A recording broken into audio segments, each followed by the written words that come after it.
Okay. Welcome, Andy, to the Highest Self podcast. It's great to have you here. Thank you so much, Sahara. It's amazing to be here and have this opportunity to talk to your beautiful community. Thank you so much. And we're excited for it. So, the first question I'd love to ask you is what makes you your highest self? This one's a really good question. I'm really, I love to be elevated by new knowledge. So I am constantly reading and listening to podcasts and watching, YouTube videos that give me more knowledge. And I find that really makes me my higher self when I'm taking on new knowledge, and I feel absolutely amazing when I learn something new each day. I love that so much. Yeah, I'm writing my next book about joy, and I was speaking to my husband today. I was like, "What makes you joyful?" And he said the exact same thing when he's just like diving deep into a subject matter, because there is something that feels so good about like, oh, I just want to learn everything about this. And there's so much potential because you're like, I get to read all these books, and it's like this new exciting feeling when you find something new that you're like, I want to totally dissect this. Yeah, absolutely. Couldn't agree more. It's so empowering to take on new knowledge, and they say knowledge is power, and why not empower yourself with more knowledge? I love that so much. So for me, a lot of my rabbit holes happen late at night, and I'd love to hear your thoughts because I studied Ayurveda. I've written two books on Ayurveda, and Ayurveda is very based on the circadian rhythm cycle, which we're going to talk about today, and about waking up early when the sun rises, sleeping by the time the sun sets, being in alignment with the natural cycles. In fact, we even have certain times of day that are related to different doshas, different energies. But I have found throughout my life that my natural tendency is to stay up later. I love waking up early. Like, I'm so excited when that happens. But if I just let myself be as I am, I'll probably sleep later and wake up later.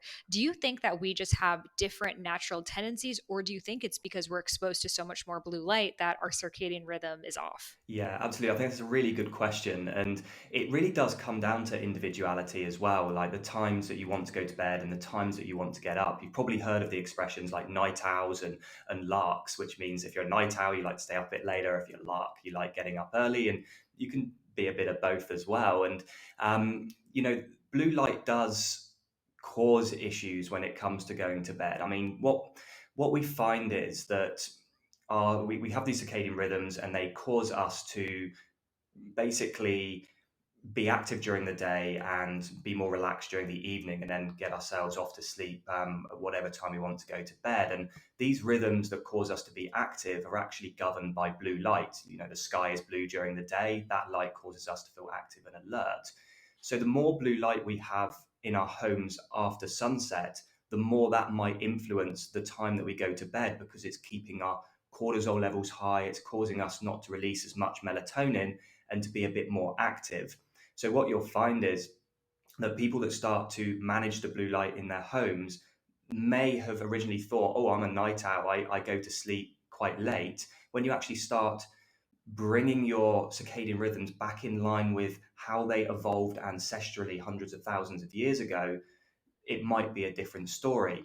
Having said that, depending on where you, I guess, ancestrally came from, different latitudes, you would be exposed to different amounts of blue light at different times of the day. So we've also got to look at seasonality of sleep as well. So in the winter, you may want to go to bed a little bit earlier because it's darker earlier. But in the summer months, I mean, I'm from the UK originally, when it was, say, 9 p.m. at night and the sun was still shining, I probably wouldn't go to bed till 11, 12 o'clock at night. So we've just got to bear in mind that a lot of the information that people have given us from, sort of sleep societies and governments and things like that, saying you've got to get 8 hours of sleep and go to bed at this time, it's actually not all truth, and context needs to be applied based on seasonality and the amount of blue light that's in your home, but also you as an individual as well, of when you actually start to feel sleepy. So I'd be curious, like ancestry, let's say you're from Finland or somewhere that they have like 6 months of light basically all the time and 6 months of dark all the time. Do you think that maybe your genes have adapted over time to have like a season that you sleep a lot less than another? Yeah, absolutely. And there's been many studies on this actually that have shown that sleep is more seasonal. And you only have to look at the animal kingdom. And what do a lot of mammals do in the winter months? They hibernate. They sleep for longer periods because they want to conserve more energy. Food isn't as abundant in the winter months. So moving around is not a good idea. So sleeping actually drops your heart rate, drops the amount of metabolic expenditure, so you're not burning as many calories. So it makes sense from an evolutional and a survival standpoint to want to be able to sleep more in those winter months. And circadian rhythms are really interesting, Sahara, because they're from a Latin word, okay, circa meaning about and dian meaning a day. And what these rhythms do is they actually reset themselves every day. So every time you watch the sunrise, or if you say travel from the USA to Australia, your rhythms can actually change. So someone that say is in Finland and has evolved ancestors, or their ancestors have been from Finland and they've had 6 months of that sunlight and 6 months of darkness.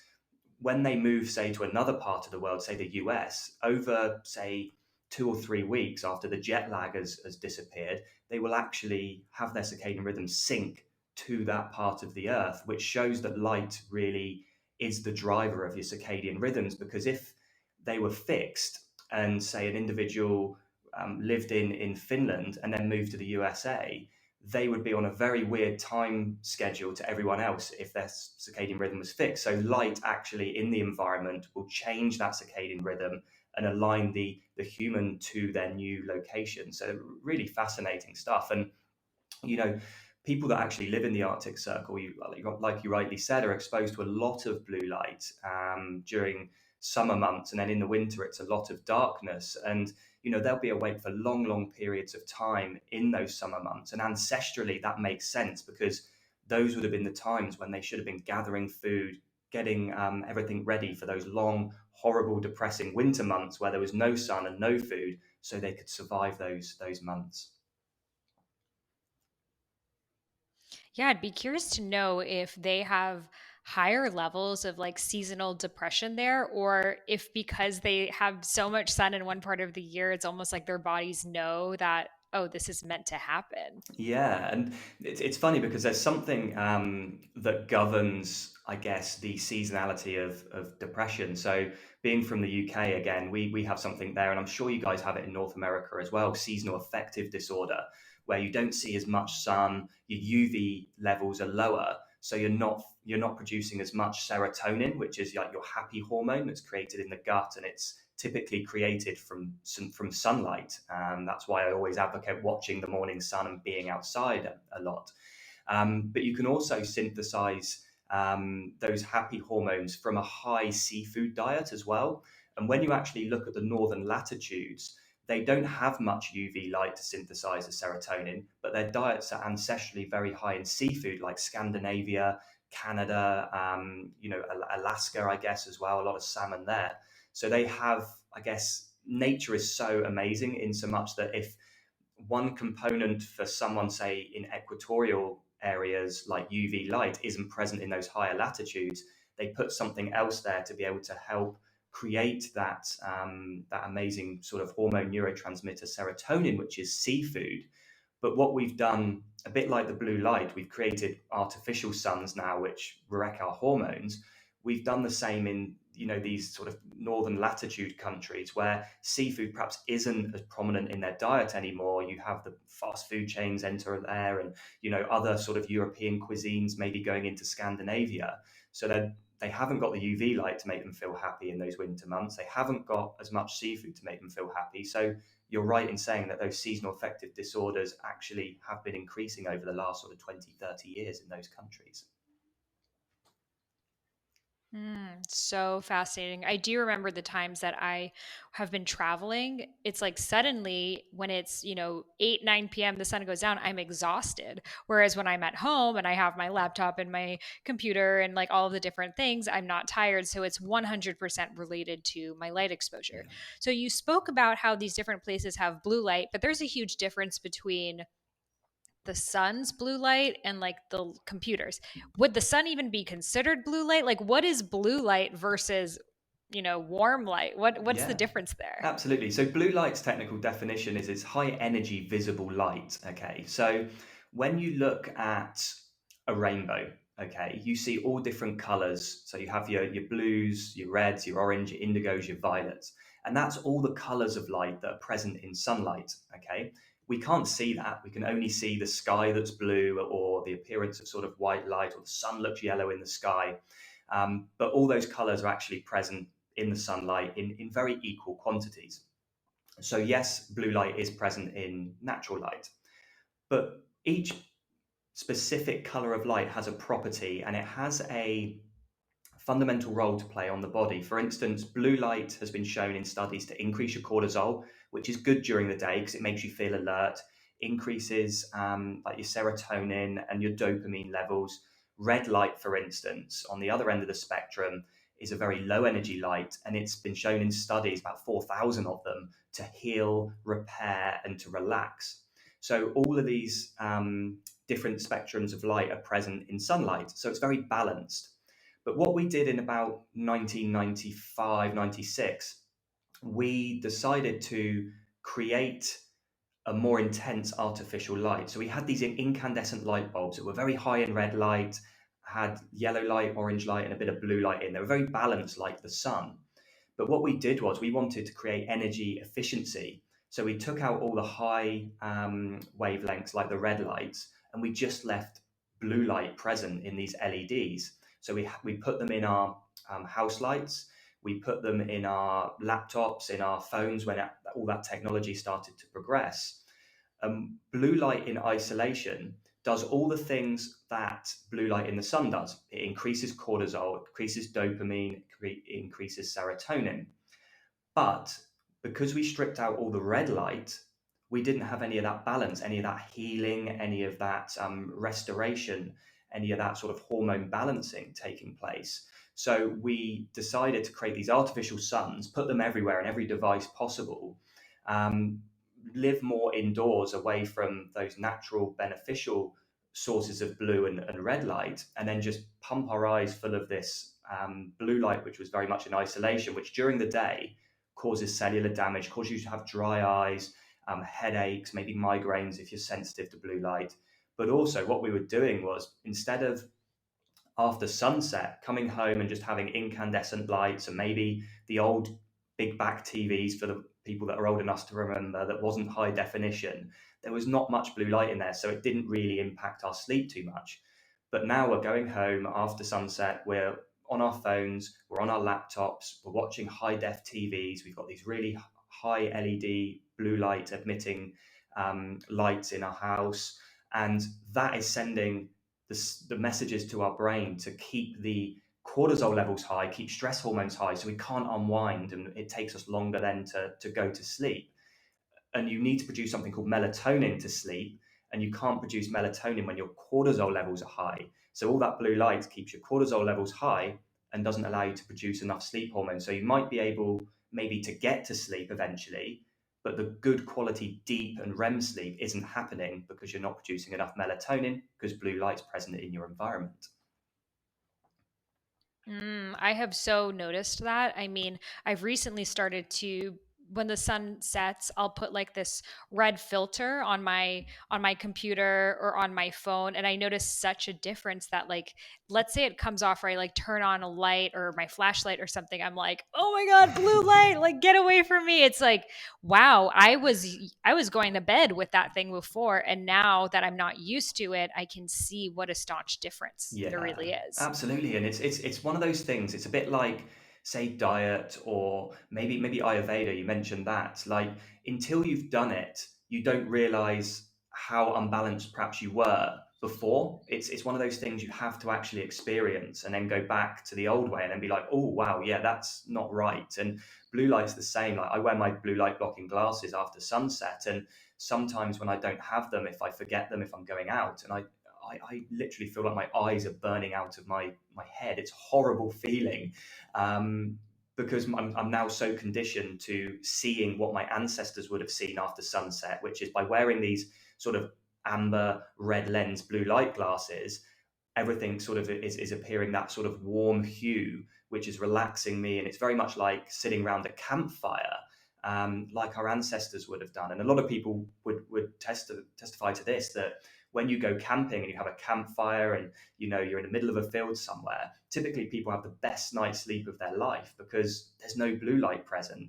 Even though they're sleeping in a tent, which is probably not as comfortable as their bed, they're actually getting a better night's sleep because they're able to produce a lot more melatonin because the blue light isn't present. It's just red from their campfire. So true. I recently stayed at a place in Mexico that had no electricity. It was just candles. And Wow. at first I was like, oh my God, how am I going to like get ready with candlelight? Because it was the winter, so it was getting dark at like 6 p.m. But yeah, we slept so well. We woke up when the sun rose. Like you just feel like you're in alignment with how you're meant to live. Whereas now we're so wired. And then, of course, like when you go on these apps like Instagram, TikTok, it's all the sound as well, all of the sound pollution coming in. And then I'm like sleeping. I have like 20 million different songs in my head on top of the light. So it's tough because sometimes too the only time we do get to watch Netflix or be online, etc., are in those after hours when it does, destroy your circadian rhythm cycle. So what do you suggest that we do to better adapt to the modern day technology? Yeah, so that's a great question as well because I don't want to scare anyone in throwing their phone in the bin and living in a field somewhere. Like technology is amazing. We're it's allowing us to speak right now, and I love it. But and I had a really interesting podcast recorded yesterday where we spoke about technology and how it's amazing, and but we just need to manage it in the correct way in order to use it that keeps our bodies in balance, keeps our hormones functioning correctly, and keeps us healthy.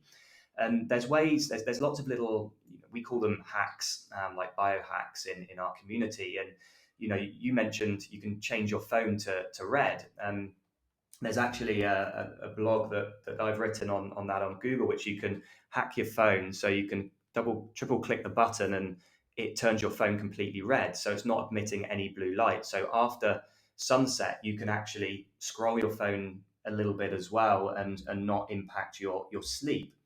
You can actually, I'll link that blog post yeah, too. That's really cool it's so with the cool. button to do with that. That's so much easier. Yeah, just a little shortcut. I'll email that to you guys afterwards, and you can share that one.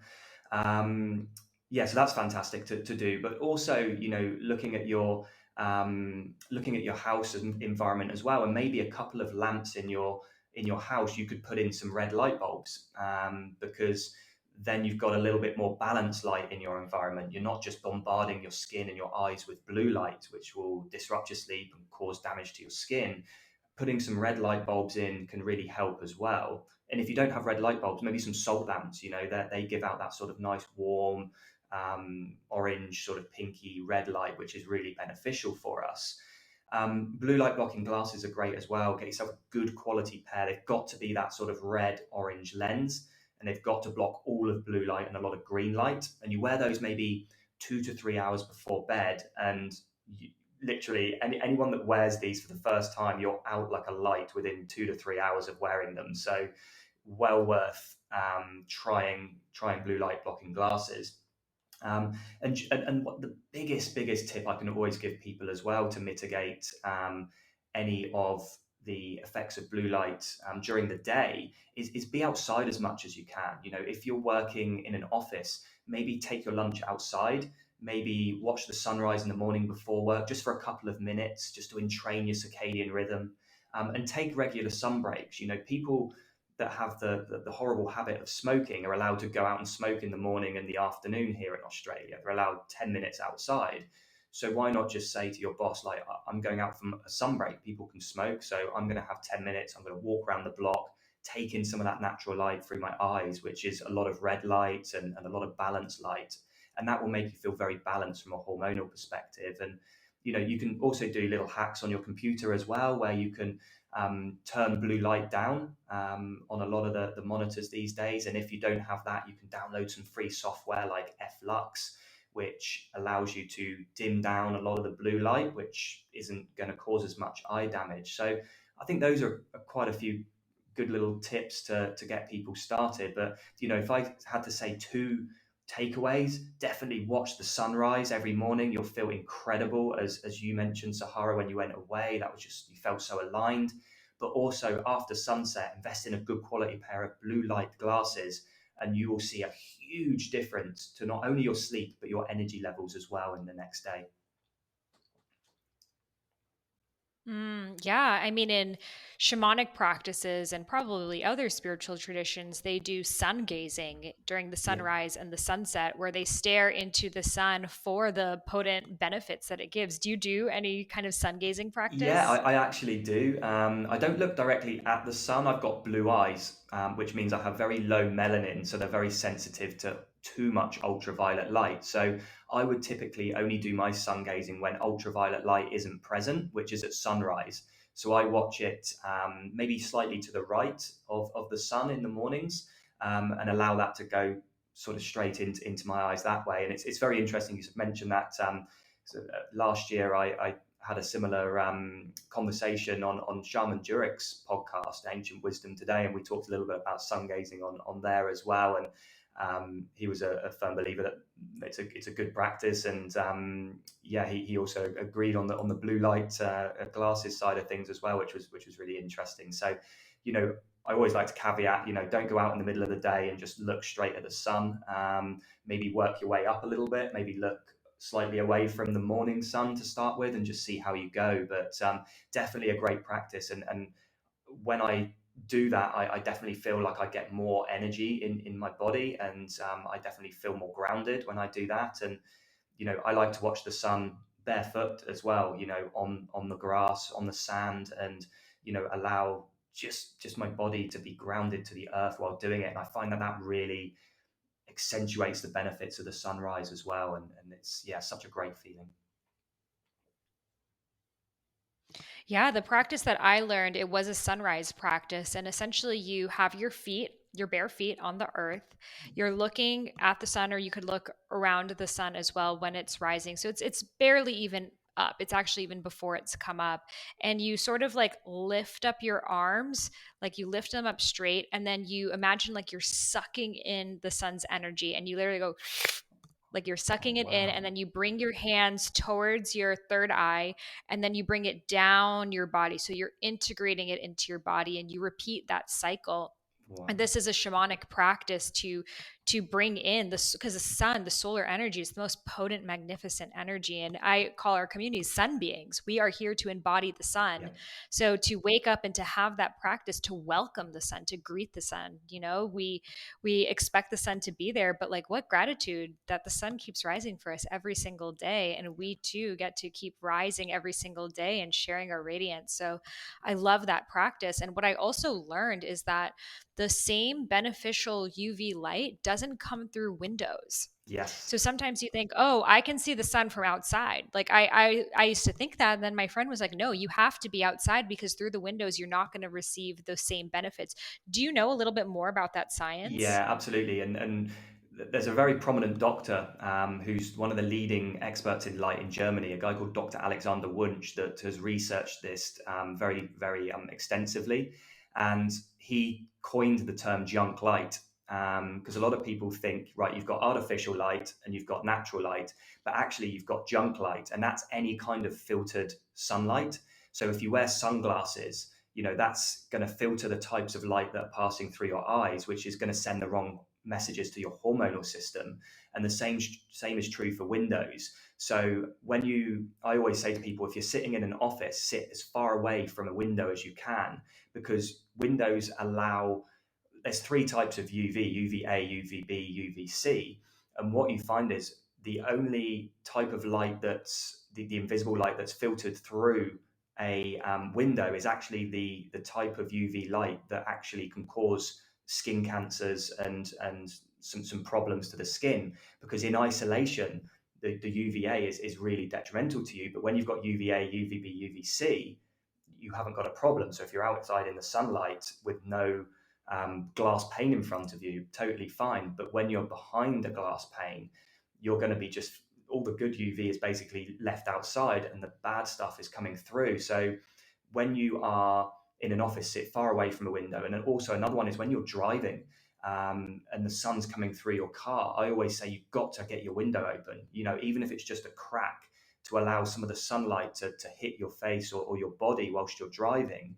Otherwise, you're going to be driving in cars with windows in front of you that are actually allowing very detrimental frequencies of light through, and all the good stuff is left outside. So yeah, I'm so happy you raised that. We actually, again, I spoke about that yesterday in another show as well. So it's more people are waking up to the fact that light behind a window really isn't, it's as bad as sitting in artificial light. It's no different.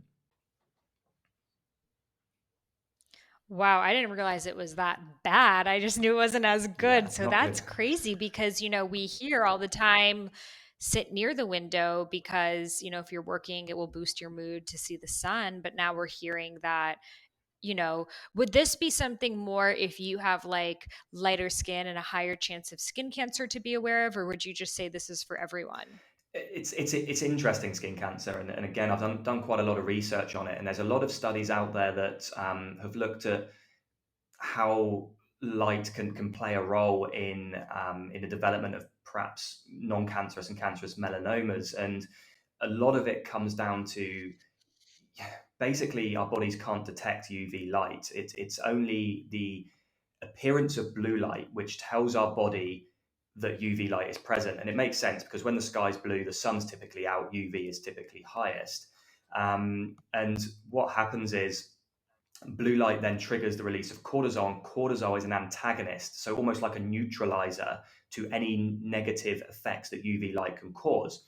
So when you are taking in UV light to make vitamin D and to make you really really healthy in all aspects, if you have too much of it, it's going to cause some cellular damage. It's fact of the matter. But when you actually go into artificial lit environments after sunset, we've seen a study that has shown that the skin actually has its own circadian rhythm where it's protective during the day and then it repairs in the absence of blue light after dark. So when we go home after, say, a day outside exposing ourselves to UV, any damage that the UV light has caused on our skin needs darkness to repair. But we're then putting on our house lights, putting on our TV and our phone, and that blue light is basically saying to our eyes, okay, well, there's UV light present, so we don't need to repair right now. We just need to protect. So we're not giving our skin a chance to heal from any of that damage during the day. Now, in answer to your question about skin color and UV, absolutely, it would play a massive role because something called melanin builds up in our skin, and the closer you are to the equator, the darker your skin will be. So that means there's more melanin building up into your skin, and melanin filters ultraviolet light. So you'll find that perhaps if a blue-eyed Caucasian like myself, who when I live in the UK, very very pale, because I need to be pale, I need to not have much melanin because I don't need to filter UV light. I need to be able to take a lot of it in because there's not much of it in England. It's raining every day. But when I moved to Australia, my skin tone darkened because I became more adaptive to that environment, because I needed more melanin because there's more UV light in Australia. So I needed to filter more of it. So people that perhaps ancestrally have come from, equatorial areas and are now living in higher latitudes, um, it doesn't work the other way. Their skin won't lighten to any great degree, like, say, a Caucasian skin will darken with the melanin. So if they're sat nearer to a window, the detrimental effects of the UV light would be less for someone of that ancestral background than someone from, say, my ancestral background from Northern Europe, because they have more protection against UV naturally based on their ancestry and their evolution. Wow. So I wonder if someone who came from closer to the equator has darker skin, like myself, my ancestors are from Iran, India, Middle East. So would someone that has more melanin in their skin be more likely to have seasonal affective disorder if they're in a place with no sun because their skin needs a certain amount of Yeah, sun. I love your thought process. Exactly right. Yeah, that is exactly right. Because, you know, technically, and the same goes for me, we're not in the location that we should be in based on our ancestry. So there will be some detrimental effects of us being in those areas. But having said that, you can actually store vitamin D from UV light. So what I always say is, if you have a darker skin complexion, or you are susceptible to seasonal affective disorder in the winter, and I'm very susceptible to it, you need to be out more in those high UV months, in those spring and summer months, to build up those stores of vitamin D in your body from the UV light, so you can slowly start secreting those the hormone vitamin D that you've created during those winter months, which is more likely to starve off the more intense feelings of lowness and down and depression in those winter months. But also, you can counteract that with diet as well. You can actually supplement on a lot of fish oils, or maybe eat a lot more fish when you start to feel down in those winter months as well. But yeah, it's a really good question, and one that is very true in so much that, yeah, your skin tone will affect how you feel in some of those more colder and darker months. Because if you think about it from an ancestral point of view, when you say someone from the equator, or someone that's living maybe in the Middle East, in Persia, in that sort of area, you're going to have much more UV light all year round, and then all of a sudden your body that's evolved under that for say 600,000 years, and all your hormonal processes from your ancestors, suddenly you find yourselves in, New York, for instance, and it's like -10 in winter. Your body's going to be like, what's all this about? And, things won't function perhaps as well as they would if you were still living where you were ancestrally. But having said that, I wouldn't change going back and living in England over living in Australia, because I feel much happier here. There's much more sunlight for me. On the flip side, because in the UK for about 3 months, I was really depressed because of the weather. So it's really kind of weighing up how you're feeling in a certain area, and whether there are certain months that you might feel down, but there are protocols you can put into place to really, um, really lift that mood. And you can actually use color therapy in winter months as well. Studies have shown that exposure to very bright yellow light, or wearing glasses that actually filter at blue light and allow yellow light through into your eyes, can actually elevate mood, and create the environment around you to look really bright. And that can actually, quote unquote, trick the brain into kind of thinking, okay, well, it's summer, it's great, I can release a bit more serotonin, and I feel fantastic. So there are sort of little hacks that you can do to really help that. So, we don't want people feeling down, and I know exactly how that feels, and it's horrible. Yeah, absolutely. I was seeing this trend on TikTok recently, coming out of the winter, people saying they just go outside and they see the sun and they feel like they're on party Yeah. drugs because all of a sudden their serotonin, their dopamine, Yeah. everything goes up, and they were like, "Wait, I thought I was depressed. It's just that I didn't have sunlight." Yeah. And it's just crazy to think that so many people live like this. And we so need to address all of the ways. Imagine if you get to your office before the sun rises, as a lot of people Yeah. do. You're in these fluorescent lights the entire day, which, when I just go to an airport, I'm like, oh my God, just like the way that the airport, it's like always the same lighting, no matter Yeah. what time of day. It just you get off the plane, you're in the airport, you're like, what? Like they should really adjust the lighting according to what time I it is. It know. would really make the experience better for everyone. But all I mean, most of the population is having to deal with this, and we would be so much more happier, more productive, living it more in alignment with our purposes if we were just in environments that can support us. And I know for me, growing up in Boston, which is very cold and wintry all the time, I just like knew in my bones, I'm like, I am not supposed to be here. Like, this is not right for my body. And I live in Miami now, which is Nice. great. And I'm just like, bring on the heat, bring on the humidity. This is my ancestral way. And Yeah. I think a lot of people whose ancestors don't even come from that, we want it because naturally we want to be somewhere that is warm and conducive, etc. So yeah, it's all so fascinating. And I've also been researching a lot about color because of my book on joy and finding that like highly saturated color actually is related to more joy around the world. So it's been interesting because a lot of times in like it's more trendy to be neutrals, grays, minimalist, all white everything. Mm. That's seen as more mature, sophisticated, high end, etc. And then if you look at something really colorful, you think, "Oh, that's cheap."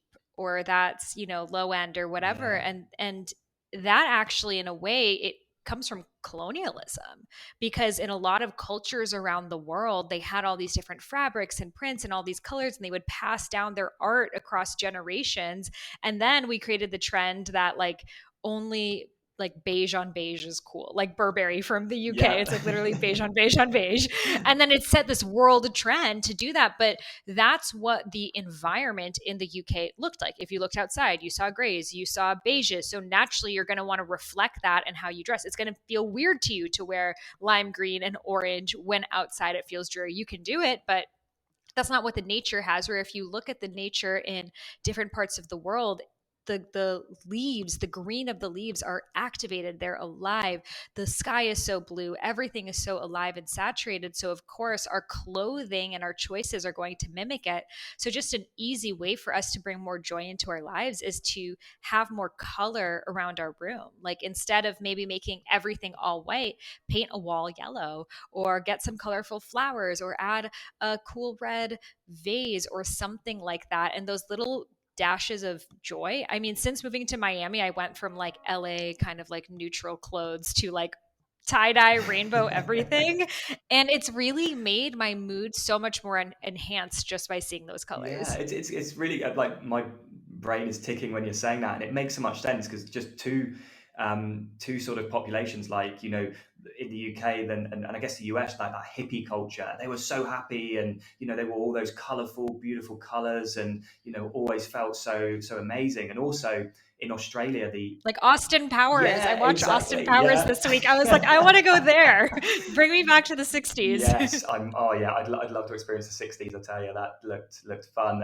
And also the indigenous, the Aboriginal Aborigines in Australia, always like yellows, reds, greens. A lot of it sort of painting their bodies, and they're always like sort of happy and in this community. And there's never any bland colors. Everything's got pops of color everywhere. And then you go into watch a program on TV which is like high end property, and it's all just sterile looking, and you're conditioned to think, oh, that's what I need to look like. So says the guy sat here in a white t-shirt, so maybe I need to go and get a nice green or a yellow one on today.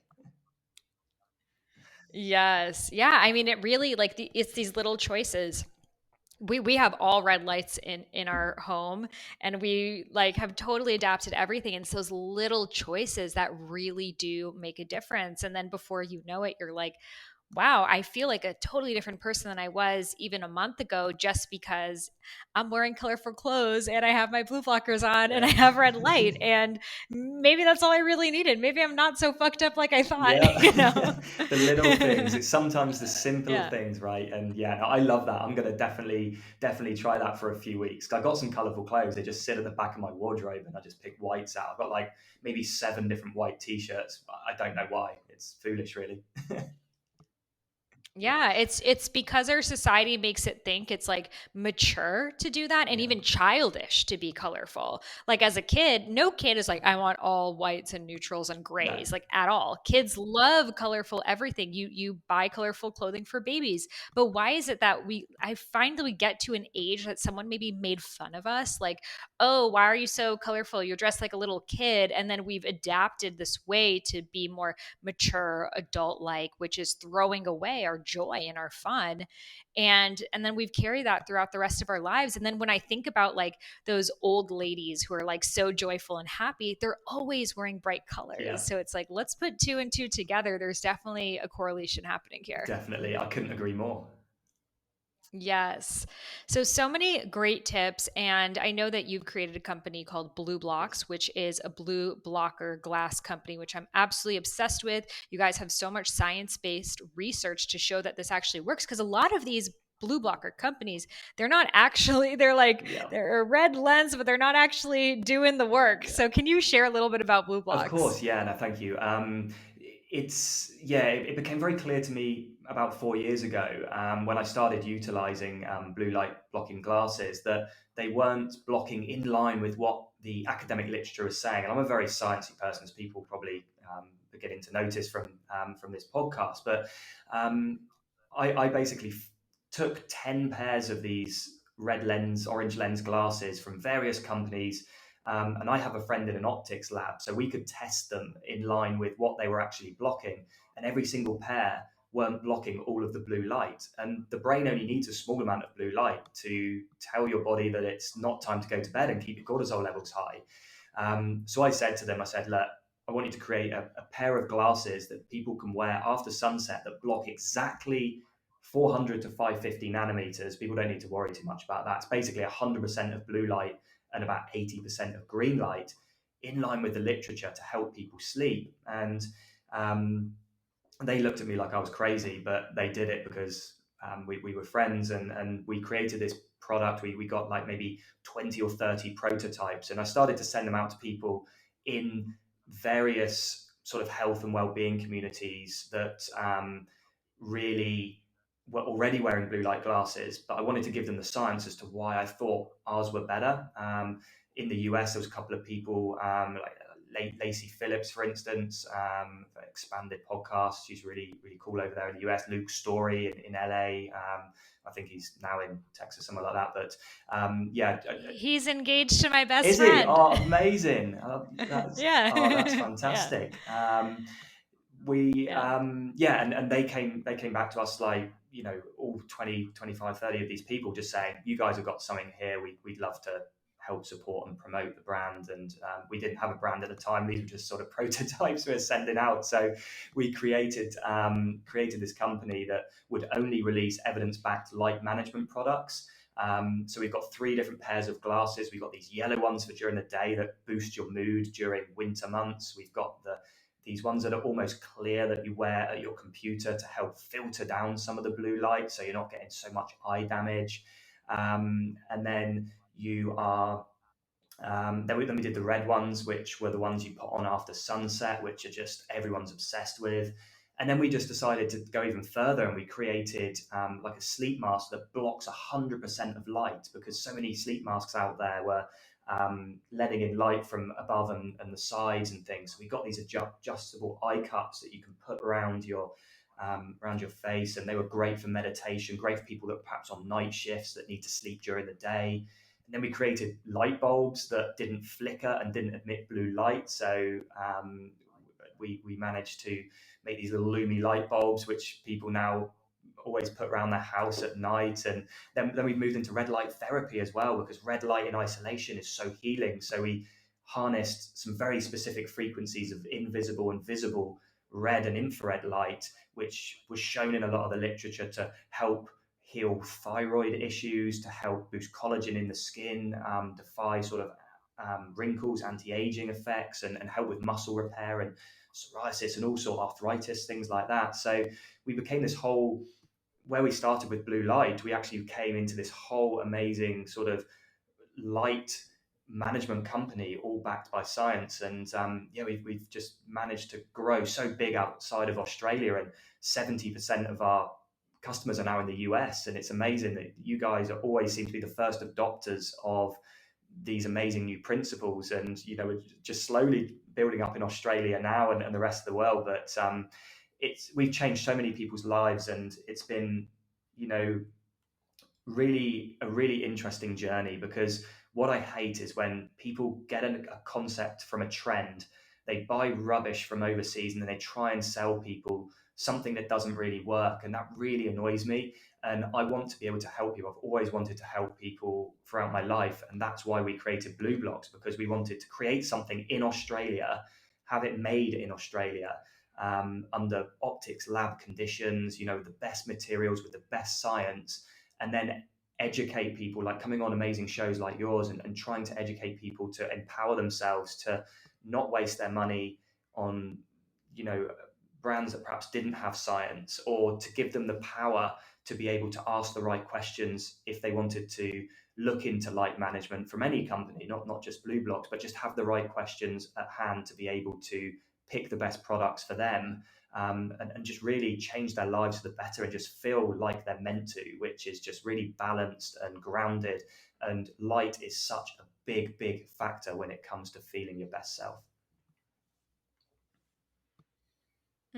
I love that so much. And all of these products are so needed right now when we're spending more time on our screens than ever before, especially with kind of this continued quarantine that we're still Yeah. in, that so many more people are, instead of, going out, meeting with people in person, are doing it over Zoom and having these long Zoom sessions or working the entire day, one meeting after the next. And we need to figure out a way for this to not disrupt our hormones and our well being, and to create a way to work hand in hand with technology because it's not going anywhere. So I love that you created all of these products. And red light therapy is something that I've also been very curious about. I've never tried it before, but it's definitely something that I've seen so many people do, especially in places that are cloudy Yes. or, long winters, et cetera. And it's been very helpful. I've also heard it's very good for your skin, Hmm. which is really cool as well. So I'm so excited because we have a discount code available for all the podcast We do. listeners too. So if they head over to blueblocks.com, BLUBLU, wait, OX. Correct. Yeah. Okay. So I'm so excited because we have a special discount for High Self Podcast listeners. So if you head over to blueblocks.com/Sahara, that's BLUBLOX.com/Sahara, you will get 15% off your items there. I highly recommend checking out all of the different glasses they have. It's so cool that you guys are customizing it for specific types of light. I've really never seen anyone do that before. And it's really so needed because, yeah, it's going to be very different if you're on your computer screen versus, like, you know, at the airport or doing all these different things with different light exposure. So I love that people could buy what they actually need and just have a pair, even just one pair, just the standard pair, to support them throughout everything that they do. If you were to say like one pair, if people were to choose, which one should they get? Yeah, I think it's a tough question. I always say, please email us. Come through the website and drop us an email and tell us about your light situation, what you're feeling, and what you're looking to achieve, and then we can recommend one product that will be the best for that person. I always hate to generalize, because someone that has seasonal affective disorder, I'd say get the yellow lenses. Someone that really has trouble with insomnia, I'd be like, get the red lenses. Someone that gets migraine headaches during the day, I'd say the clear lenses. So yeah, I know it doesn't really answer the question, but I'd love for people just to sort of reach out to us and say, I've heard your podcast. I've heard Sahara talking about Blue Blocks. I would love to tell you a bit about my light environment so you can help me. And we have a team of people that know, as much as I do about light, that will say, right, this is what you need to do. And they also provide free tips to the people that message us as well on some hacks that they can use too. So I think that, yeah, they're probably best having a chat with us about that so we can consult with them and make sure they're picking the right pair for them. I love that so much, and that's really what's so cool about your brand, is that it is so customizable. And that's what I love about all forms of wellness, like Ayurveda and all of these things that we can really customize for us, because there is no one size fits all answer. And it's so cool that people could actually chat and see what they Yeah. need and just receive that level of service that's super rare in today's world. So thank you for creating this amazing product. I'm so excited to try more different ones. I absolutely love the one that I have. I highly recommend it for everyone. And thank you for all of the wisdom that you've shared with us. It's definitely making me really want to go outside, watch that morning sunset, do my morning sun gazing, and get that practice started again, because it was like the best I ever felt when I was doing that. Oh, so good. Yeah, you'll feel absolutely amazing, and yeah. I mean, you're already doing a lot of this stuff anyway, so you're one of the enlightened ones, and I'm just this huge thank you for letting me come onto your show and talk to your amazing community and your beautiful self as well. It's been so good to be able to impart some of the knowledge that I've learned along the way, and even if we help just one person from this conversation, I just feel the work's done. So yeah, so honored to be able to do this today. Aw, thank you so much for being on No today. worries.